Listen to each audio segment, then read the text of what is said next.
আসসালামু আলাইকুম। তোমরা সবাই কেমন আছো? চ্যানেলটিতে তোমাদের স্বাগতম।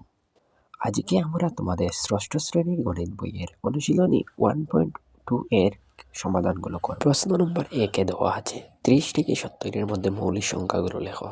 তো 30 থেকে 70 এর মধ্যে মৌলিক সংখ্যাগুলো হলো 31, 37, 41, 47, 53, 57, 61, 63 এবং 67। প্রশ্ন নম্বর 2 এ দেওয়া আছে সহমৌলিক জোড় সংখ্যাগুলো নির্ণয় করতে। তো এখানে ক নম্বরে 27 এবং 54। আমরা জানি সহমৌলিক সংখ্যা হতে হলে তাদের গরিষ্ঠ সাধারণ বিভাজন 1 হতে হবে, অর্থাৎ সংখ্যাগুলোর গুণনীয়কগুলো বের করতে হবে। তো 27 এর গুণনীয়ক বের আমরা জানি যে 1, 3, 9 এবং 27। আবার 54 এর গুণনীয়কগুলো আমরা জানি 1, 2, 6, 9, 27 এবং 54।